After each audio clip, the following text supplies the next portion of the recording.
Ok, comenzamos a grabar. Vamos a ver el efecto estérico sobre la acidez de unos determinados compuestos. Y para ver ese efecto estérico vamos a utilizar el simulador para que ustedes vean lo que les quiero decir. ¿Qué ocurre con el efecto estérico? El efecto estérico lo que me va a alterar a mí es la capacidad que va a tener mi compuesto. Me va a afectar a mí es la capacidad que tiene mi compuesto, ya sea de solvatarse o deslocalizar densidad electrónica. Entonces, si yo tengo, por ejemplo, el fenol, ¿verdad? Este es un compuesto, ¿verdad? Que como sabemos, él cuando pierde ese protón,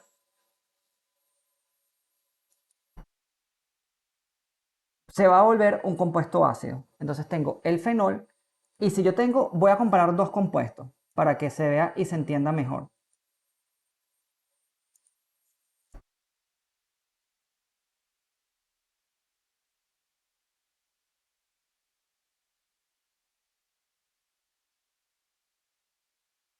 Tengo estos dos compuestos donde tengo los sustituyentes en posición, los grupos metilos en posición 2 y 6 y tengo otro compuesto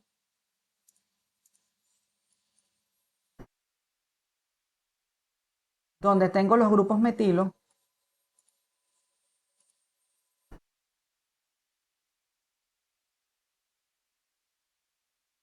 en posición 3 y 5.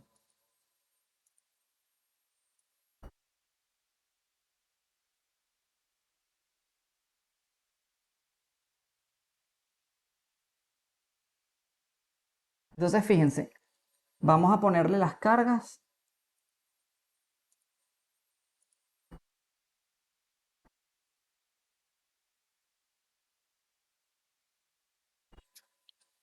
¿Qué va a ocurrir?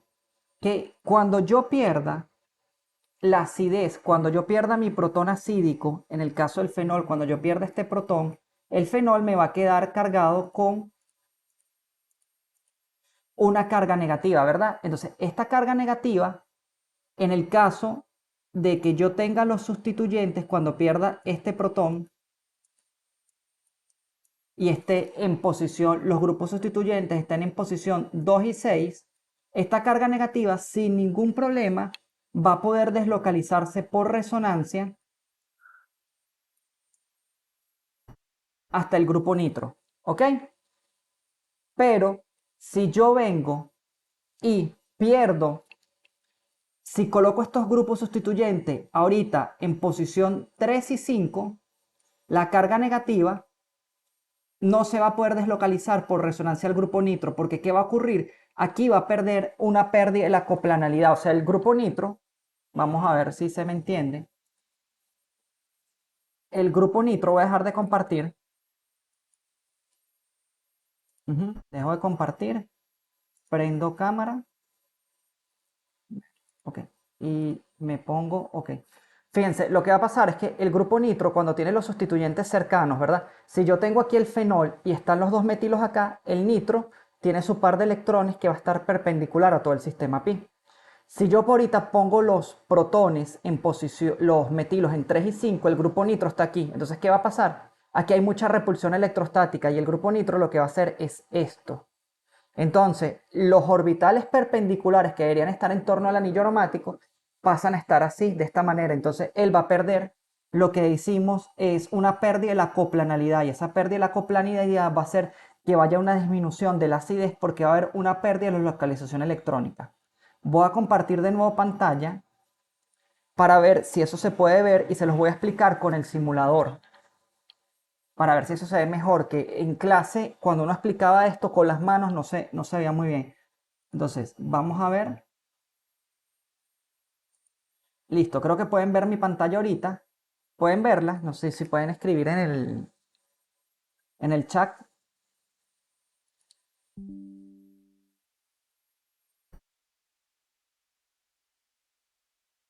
Ok, gracias Luis.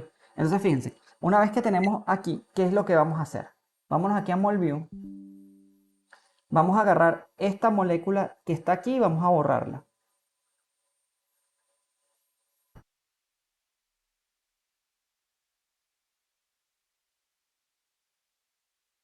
Vamos a ver si puedo, si pudiera llevar las tres a 3D. Ok, sí las puede llevar. Entonces fíjense, no, está perfecto, el simulador lo hizo excelente. Fíjense lo que les digo, voy a enfocarme en esta de acá. Esta de acá que está aquí, déjenme para que vean un screenshot. Esto que está aquí es el grupo H. ¿Ven? El grupo H. Y aquí tengo los dos grupos metilo. Cuando yo pierdo este protón, todo este sistema pi está conjugado. Fíjense, él está paralelo al sistema pi y la carga negativa puede bajar por aquí, por acá y por acá, e irse por resonancia hacia el grupo nitro. Entonces, a mayor deslocalización, el pKa de este compuesto va a ser bajo, va a ser menor. Quito la captura de pantalla acá y me voy con la captura de pantalla aquí. Fíjense, ¿qué ocurre con el efecto estérico? El efecto estérico es una pérdida de la coplanalidad. Este sigue siendo el grupo fenol y aquí tengo el nitro, pero si se dan cuenta en algo, voy a rotar un poquito aquí para que vean. ¿Ven esto que está aquí? ¿Qué ocurrió? Lo que ocurrió es que estos grupos metilo que están aquí, este CH3 y este CH3 que está acá, tienen repulsión electrostática y fíjense que el nitro, ahorita los orbitales, el orbital P ya no está paralelo al sistema pi, sino está perpendicular. Entonces esta carga negativa no puede salir de ese anillo aromático. Es lo mismo que ustedes, si ustedes lo ven aquí, fíjense, justo acá, el que tengo ambos grupos, y está súper que el simulador lo haya hecho bien, aquí puedes localizar por resonancia, desde el oxígeno del fenol, que ahorita va a formar un fenolato, hasta este átomo de oxígeno acá. Fíjense toda la localización. En cambio aquí, este oxígeno nada más localiza por resonancia el anillo, porque este grupo nitro, ya sus orbitales van a estar perpendiculares al sistema pi. Y eso es lo que hace el impedimento estérico. El impedimento estérico básicamente lo que va a hacer es una pérdida de la aromaticidad, del carácter ácido, del carácter básico, producto que va a dificultar la solvatación y va a dificultar como tal, va a disminuir la deslocalización electrónica. Entonces fíjense, si ustedes ven esto que está acá, cuando ustedes ven grupos voluminosos, eso es un efecto típico de que hay un impedimento estérico cercano a un centro de reacción donde hay deslocalización electrónica. Fíjense, el pKa de este compuesto es 7,16 y el de este es un orden de magnitud menor, es 8,24 por la pérdida de la acidez que hay. Entonces, lo que aparece aquí, los grupos metilos sacan del plano al grupo nitro en la posición 4. Y esta es la mejor explicación de manera gráfica, pero estuvo buenísimo verlo en simulador. Fíjense que hay una pérdida de la coplanalidad y este es en el caso que también ocurre cuando tenemos, por ejemplo, este es el caso planteado y aquí sería el caso cuando tendríamos una repulsiones electrostáticas de grupos metilos cercanos a una N, dimetilanilina. Hay una pérdida de la coplanalidad, eso es lo que ocurre. Entonces, fíjense, nosotros hemos visto todo lo que tiene que ver con impedimentos estéricos, hemos visto resonancia, efectos inductivos y efectos de deslocalización electrónica como tal, efecto del tamaño de la base conjugada y la electronegatividad. Ahorita vamos a ver un efecto que es el puente de hidrógeno, que a diferencia de los otros efectos que habíamos visto, él es un efecto que varía dependiendo de la posición donde se encuentre. Si el puente de hidrógeno ustedes lo forman en los reactivos, él disminuye la acidez. Si el puente de hidrógeno lo forman en los productos, él incrementa la acidez. Entonces, primero, ¿qué es un puente de hidrógeno? Un puente de hidrógeno, lo deben haber visto en química general, es aquel que se forma entre un átomo de hidrógeno unido a un elemento electronegativo. Este elemento electronegativo es flúor, oxígeno nitrógeno y rara vez cloro, y un elemento electronegativo. Este elemento electronegativo viene siendo igual flúor, oxígeno o nitrógeno. Principalmente esos son los puentes de hidrógeno. Entonces, ¿qué ocurre? Como el hidrógeno está unido a un elemento electronegativo, él está cargado parcialmente positivo y la especie X está cargada parcialmente negativa. Entonces, el hidrógeno, el elemento electronegativo está parcialmente cargado negativo y va a haber una atracción electrostática. Entonces, ¿cómo le dicen? Los puentes de hidrógeno intermoleculares pueden influir de la acidez, pero de distintas maneras. En ciertos casos es algo como un poco ambiguo, no es algo como tan general. Puede el puente de hidrógeno intramolecular, cuando digo intramolecular es dentro de la misma molécula,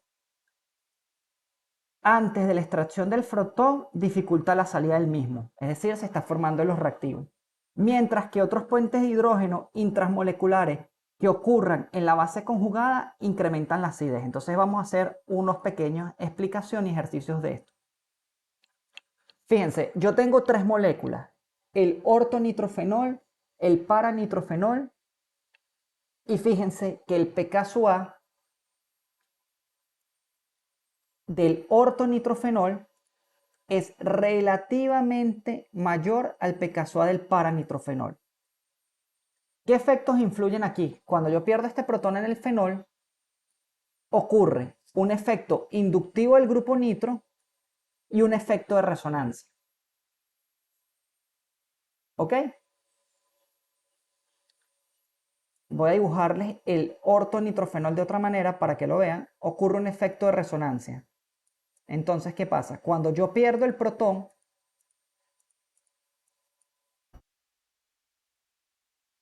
del fenol en el ortonitrofenol,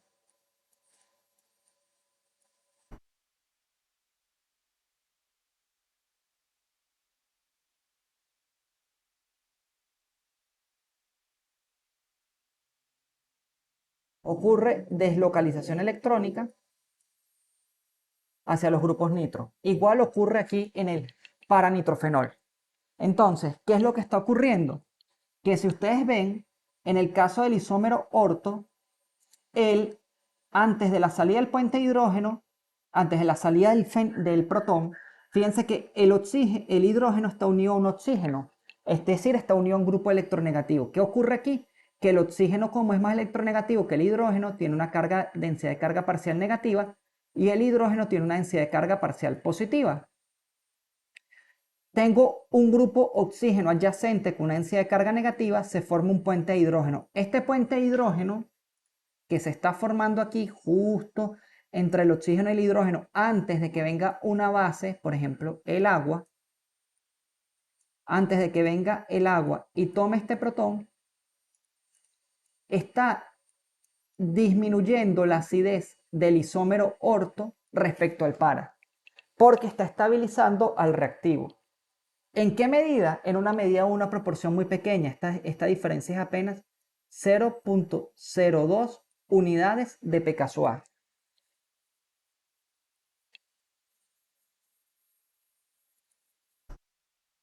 Déjenme chequear si estoy con... Ok, estoy cambiando bastante porque ahorita el internet como me sacó de la sala, quiero chequear. Fíjense, ¿qué ocurre? En el caso del ácido, este ácido es un ácido orgánico bastante común.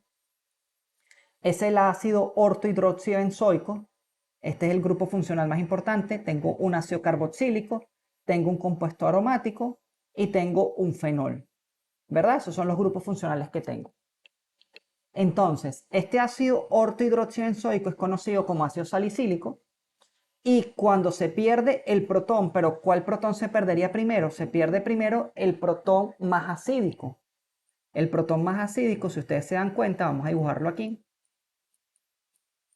es el de los ácidos carboxílicos. Si yo tengo un ácido carboxílico y un fenol, a menos de que yo tenga el ácido prícrico, ¿okay? Si yo tengo estos dos protones aquí,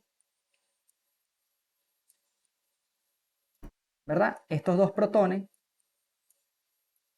1 y 2, se va a perder primero el protón del ácido benzoico que el del fenol, y esa carga negativa que se forma va a formar un puente de hidrógeno, y este puente de hidrógeno va a estabilizar a la base conjugada y por lo tanto el compuesto va a ser más reactivo. Entonces, como les estaba diciendo, generalmente los protones de los fenoles se pierden más fácilmente que los protones, perdón, los protones de los ácidos carboxílicos se pierden más fácilmente que los protones de los fenoles, salvo por ejemplo el caso que tengan un fenol que sea un ácido fuerte, porque los fenoles generalmente son ácidos débiles. Por lo que vimos el lunes, las estructuras de resonancia de la base conjugada no todas son equivalentes, porque no todas contribuyen de manera igual. Entonces, ¿qué ocurre?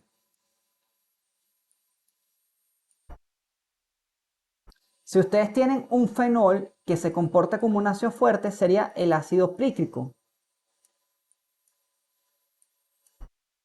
El ácido prícrico como tal sí es un ácido fuerte, porque la carga negativa que se forma aquí, que se va a formar en este átomo oxígeno una vez que pierde este protón, se va a localizar por resonancia a los tres grupos nitro y al anillo aromático de este oxígeno. Entonces la carga está totalmente distribuida sobre toda la molécula. Por lo tanto, en ese caso el fenol sí es un ácido fuerte, pero generalmente los fenoles son ácidos débiles. Entonces fíjense, los puentes de hidrógeno, ok, los puentes de hidrógeno pueden afectar como tal los valores de los pKa. Entonces fíjense, vamos a hacer, pudiéramos resolver este ejercicio, el del ácido maleico, y resolver por qué está ocurriendo ese fenómeno que tenemos ahí, de que el ácido maleico viene siendo un ácido más fuerte para perder el pKa, el primer pKa. Fíjense, el ácido maleico es más pequeño que el del ácido fumárico, pero el segundo pKa del ácido fumárico es más pequeño que el del ácido maleico. Entonces vamos a hacer algo, déjenme quitar aquí, y vamos a resolver un pequeño ejercicio. Okay. Este está en la guía, pero vamos a irlo resolviendo. Este vamos a poner aquí que sea puente.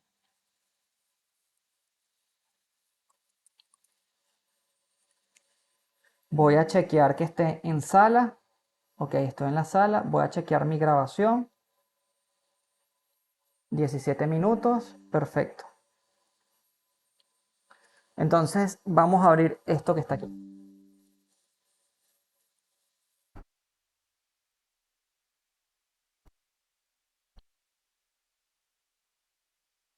Entonces fíjense, yo nada más voy a prestar atención a esta parte de aquí, estos dos.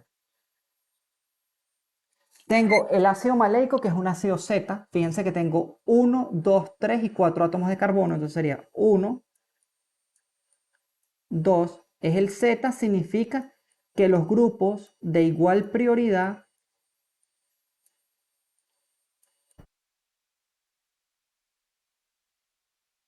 están en el mismo lado de la molécula. Si yo quisiera darle un nombre a este compuesto, sería el 1, 2, 3, 4. El ácido 2-butendioico, porque tengo dos grupos carboxilo. Y el otro L sería, no, y en este caso sería el ácido cis 2-butendioico, y el otro sería el ácido que pudiéramos llamarlo cis o trans, porque fíjense que los sustituyentes son iguales. Sería el ácido E o el trans 2-butendioico. Entonces vamos a ver, vamos a ponerlo en otro color. Aquí fíjense, tengo carbono, carbono doble enlace. Me dicen que es E, significa que los grupos de distinta prioridad están lo más alejados posible. Y en el Z significa que están en el mismo lugar o en el mismo lado de la molécula. Entonces fíjense, ¿qué ocurre? Voy a hacer los dos equilibrios. Si lo tengo en agua, ¿qué va a ocurrir? Aquí ocurre una reacción ácido-base. Los ácidos orgánicos son ácidos fuertes, ¿verdad? En agua. perdón, son ácidos débiles en agua, pero son ácidos fuertes, son los compuestos más ácidos de las moléculas orgánicas. Entonces, ¿qué va a pasar? Yo voy a hacer, en primer caso, disculpen que cambie tanto de color, lo que quiero es que se vea extraer un protón. Puedo extraer este protón o puedo extraer este protón que estoy aquí con el puntico. Es equivalente, no importa, ambos protones son equivalentes. Cuando hago eso, ¿qué voy a hacer? Voy a obtener este compuesto.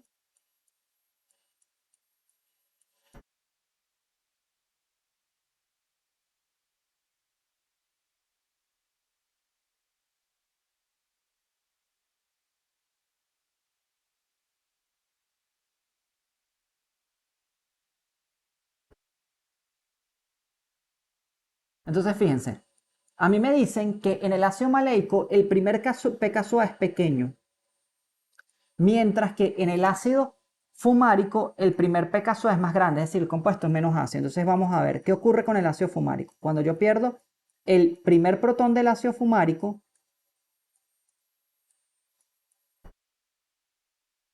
pierdo este protón que está aquí, ¿verdad? Y voy a formar también su respectiva base conjugada.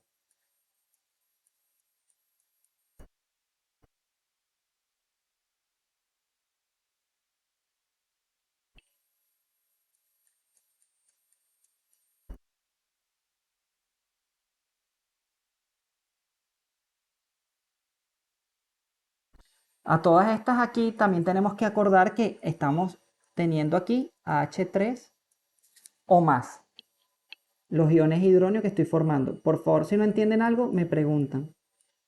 Y aquí, más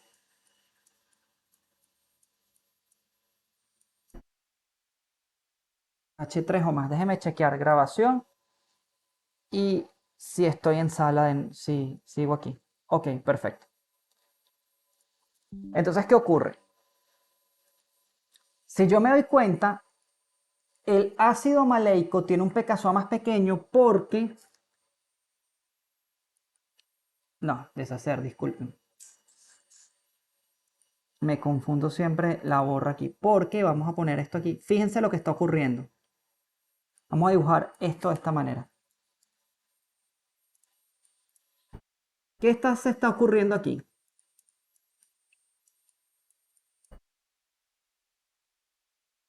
Aquí lo que está ocurriendo es que se está formando un puente de hidrógeno que está estabilizando la base conjugada del ácido maleico y por lo tanto el primer protón sale más fácilmente. Fíjense en el ácido fumárico, los grupos donde se pueden formar los puentes de hidrógeno están lo más alejado posible y por lo tanto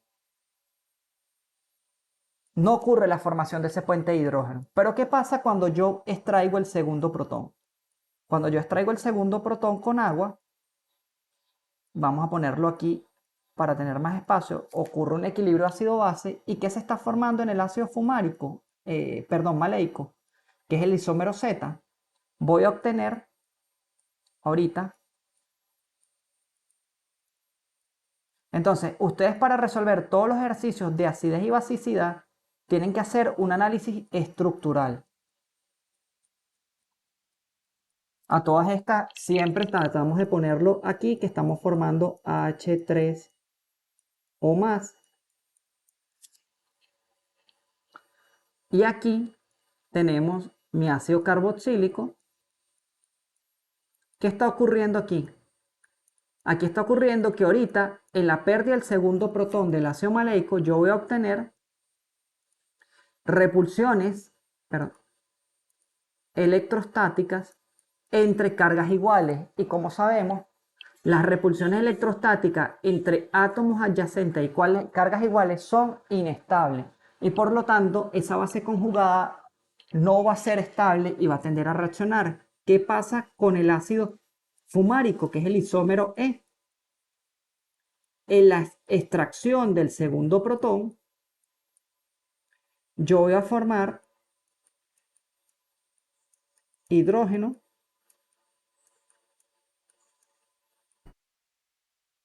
carga negativa,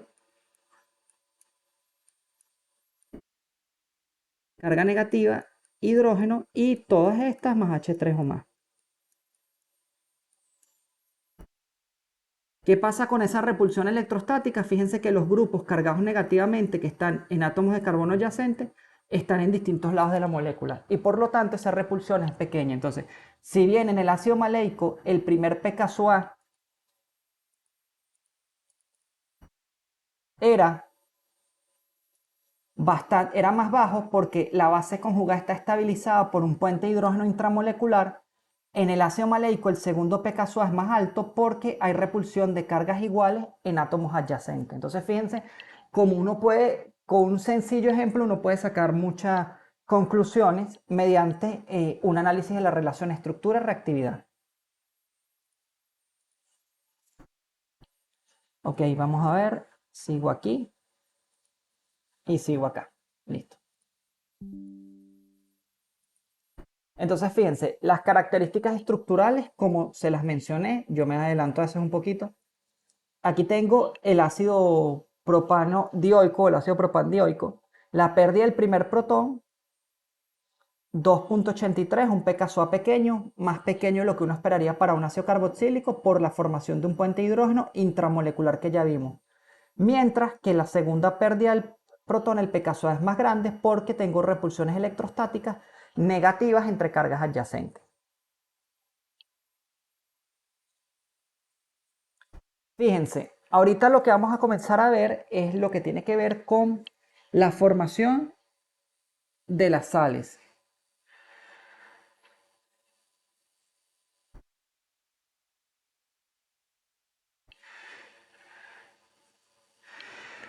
Entonces, la formación de las sales tenemos por ejemplo, los medicamentos o el ácido láurico, este no es un medicamento, pero es una sustancia que está en un jabón. Si yo tengo este compuesto que está aquí, esto es un grupo carboxílico, ¿verdad? Un ácido carboxílico, y yo lo pongo a reaccionar con una base fuerte, a una concentración, recuerden, generalmente entre el 5 y el 10%, yo voy a extraer el protón más acídico de mi molécula, ¿verdad? Para formar una sal.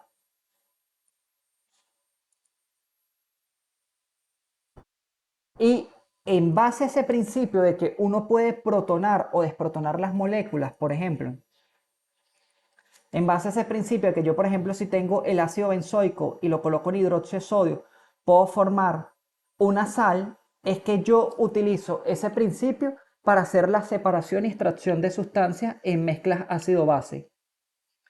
Y esa extracción de la sustancia en las mezclas ácido-base es lo que ustedes van a hacer en química orgánica en segundo año en el laboratorio, que cuando vean la práctica de separación y extracción de mezcla. Igual ocurre con las bases. Fíjense, con las bases, el nitrógeno es un compuesto cargado negativamente. Tengo dos pares de electrones disponibles aquí. Y aquí tengo el cloruro. El nitrógeno va a tomar este protón del cloruro para formar un compuesto soluble. Si esta es la anilina, vamos a formar un clorhidrato. El clorhidrato de anilina, que va a ser un compuesto cargado positivamente, que va a ser soluble en agua. Entonces yo paso de un compuesto que es insoluble en agua y cuando juego con sus características ácidas o básicas, voy a protonar o desprotonar el compuesto para formar un compuesto soluble. De igual manera, esto ocurre a nivel del organismo. Por ejemplo, fíjense, si yo tuviera que identificar los protones acídicos aquí, en la hidrocortisona, si yo nada más tuviera un solo equivalente para reaccionar, que es un solo equivalente, que yo tengo esta molécula que está aquí, y la voy a reaccionar solo con una molécula o un equivalente, eso ya lo vieron en química general, de base. Si yo tuviera un solo equivalente de base, yo podría solubilizar la hidrocortisona, que es un medicamento antiinflamatorio, al extraer este protón de que está aquí. Sin embargo, esta molécula tiene otros protones acídicos. Recuérdense que los OH no tienden a ser protones acídicos porque quedan cargados negativamente el átomo de oxígeno, pero, por ejemplo, este protón que está aquí, uno de estos dos protones es acídico porque se deslocaliza por resonancia hacia este lado del anillo.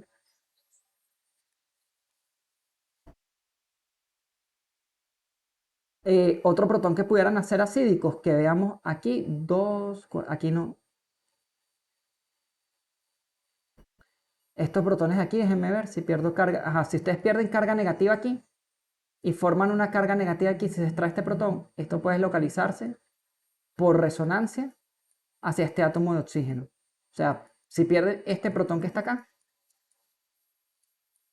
puede tener cierto carácter ácido porque el doble enlace, si él pasa una configuración sp2, la carga negativa se deslocalizar en torno a los átomos de oxígeno.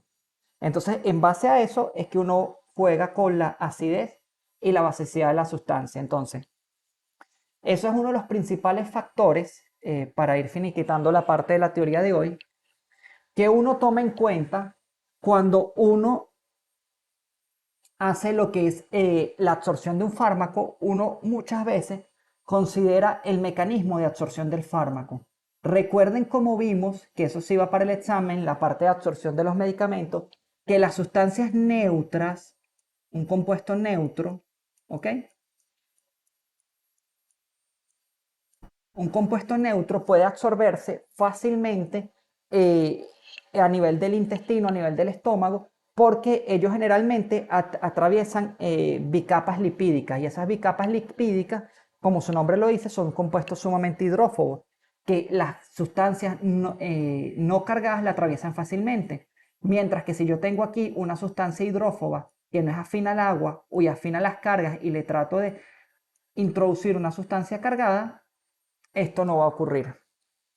No van a poder penetrar o no va a poder absorberse por traspasar. Entonces, cuando ustedes lleguen a química de medicamento, uno tiene que tener en cuenta ya en el tercer año, aparte de la química orgánica, van a tener que tener, Dios mediante, en cuenta varias cosas.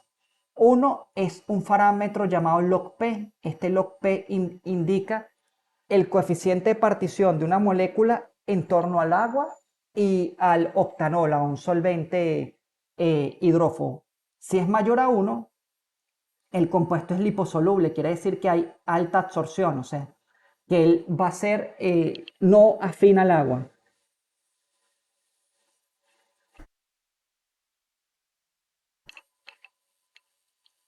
Mientras que si el compuesto es hidrosoluble, hay baja absorción. Entonces, él no va a atravesar, por lo que les digo, esto que están aquí, estos son moléculas orgánicas que solamente separan, estas barreras separan un ambiente acuoso de alta polaridad a un ambiente, y un ambiente acuoso de alta polaridad, como son el interior y el exterior de la célula, la zona intra y extracelular, pero están separados por un ambiente lipídico, así que el compuesto va a tener que llegar aquí y pasar por aquí la droga, el medicamento, para ejercer su acción y ejercer consumo en la célula. Y entonces uno juega con la absorción del medicamento, uno juega con esto, uno juega con que el medicamento sea soluble a un determinado pH. Por ejemplo, si yo quiero que se solubilice en el estómago, él tiene que ser estable en las condiciones del estómago, pH de 1 a 3. Si quiero que se absorba en el intestino delgado, tiene que ser estable en estas condiciones, alrededor de 8. Y si quiero que sea soluble en la sangre, él tiene que ser estable de 7,35 a 7,45. Fíjense, déjenme ver, aquí hay las tablas de los pKa que les estoy incluyendo.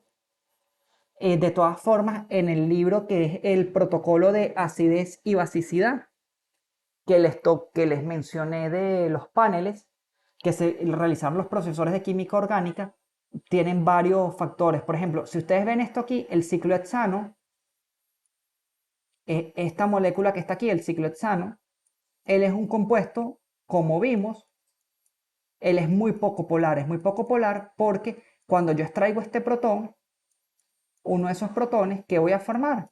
Voy a formar un carbanión. Y ese carbanión está cargado negativamente y aparte de eso tengo tensión angular. Entonces fíjense el pKa 52. Él no es un compuesto nada ácido. Entonces aquí tengo el ácido y la base conjugada. Hay tablas para pKa sub B, pero no se toman tanto en cuenta.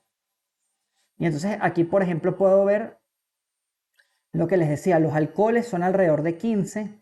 generalmente, si yo paso a la siguiente lámina, tengo por ejemplo los fenoles o el fenol. Este que está aquí es el fenol. Este señor que está aquí es el fenol, fíjense, 10. Si tengo sustituyentes, voy a variar o a disminuir la acidez.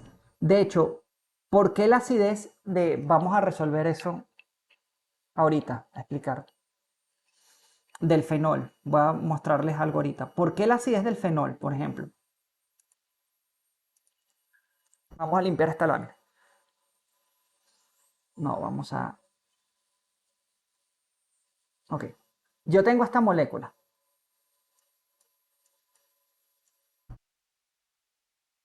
¿Verdad? Tengo esta molécula. Tengo el ortonitrofenol. Son ejercicios característicos de examen. El ortonitrofenol, el metanitrofenol y disculpen que estos anillos están bien feos. El metanitrofenol.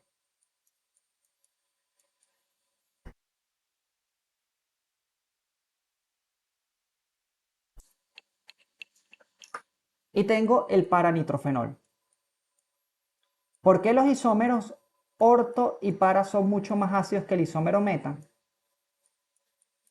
Bueno, la respuesta a esto no es nada difícil. Básicamente tiene que ver por que la carga negativa en el isómero meta no entra al anillo aromático. Ya se los voy a colocar aquí. Vámonos a irnos aquí a Molview.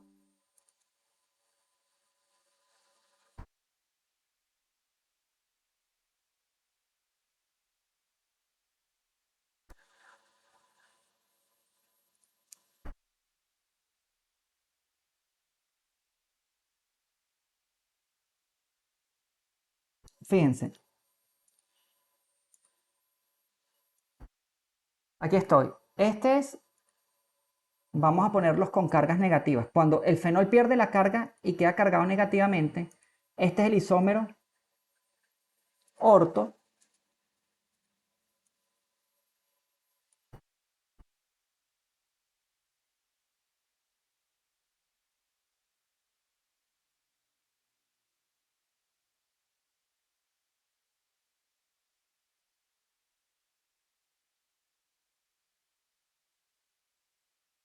Este es el isómero meta.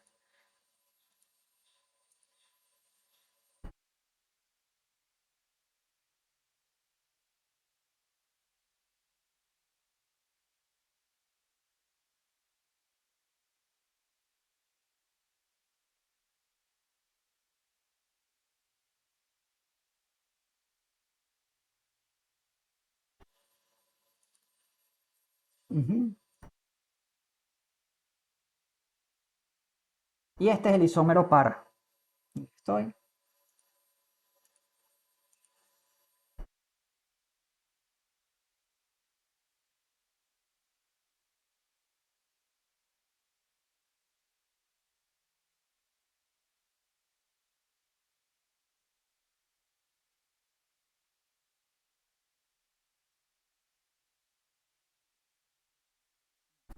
Disculpen, aquí me equivoqué en la estructura.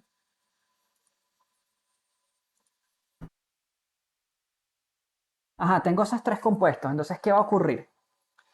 Lo que ocurre es que cuando yo pierdo ese protón, la base conjugada, en el caso del isómero orto que está aquí, fíjense, va a deslocalizar carga negativa, ¿verdad? Y la carga negativa entra a los átomos de oxígeno del grupo nitro. Entonces, este grupo nitro en posición orto tiene un efecto menos I y tiene un efecto más R. El efecto menos I es más fuerte cercano, mientras más cercano esté aquí, porque es la atractor de densidad de carga. Si estoy en para,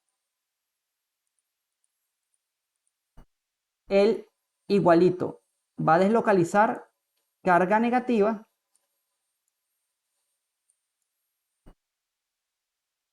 a los átomos de oxígeno del grupo nitro.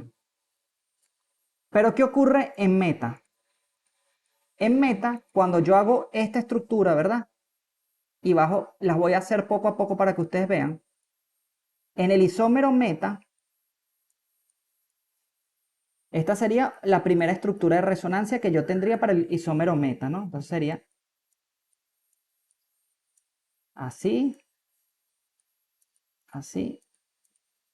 Aquí tendríamos carga negativa.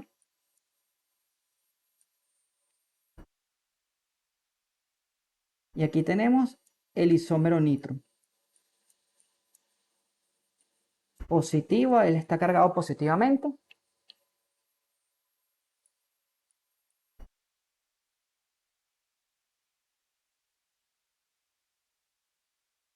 Y él está cargado negativamente. ¿Qué ocurre? Cuando yo vuelvo a bajar esta carga aquí,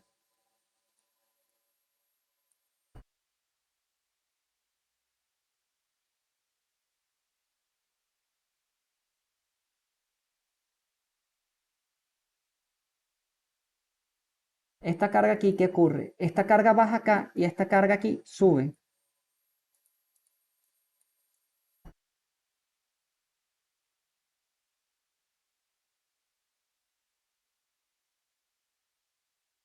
Entonces, ¿qué está ocurriendo? ¿Qué se acaban de dar cuenta?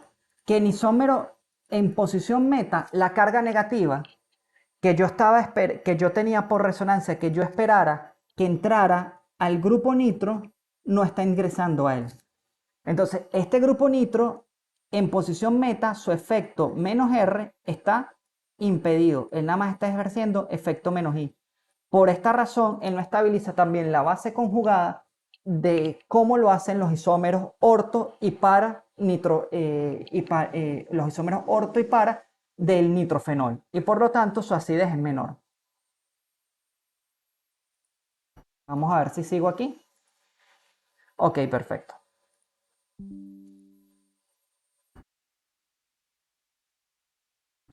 Igualito, por ejemplo, lo que les mencionaba con anterioridad, que cuando ustedes tienen un ácido orgánico como el ácido pícrico, fíjense, los ácidos carboxílicos generalmente tienen una constante de acidez de alrededor de 4 o 3, mientras que el ácido pícrico es un ácido más fuerte porque la carga negativa de ese fenolato se va a ir por los tres grupos nitros. Fíjense el pKa 0,3, esto ya es un ácido muy fuerte. Y los ácidos orgánicos que son súper fuertes, pudiéramos ver a los ácidos sulfónicos también, son ácidos realmente fuertes porque tienen pKa cercanos a 1, incluso algunos menos 0.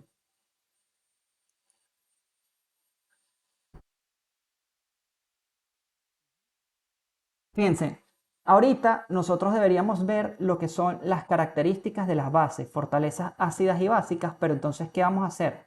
Vamos a parar esta grabación de la clase y vamos a hacer ejercicios hasta como las 4:50. Entonces, voy a detener esta grabación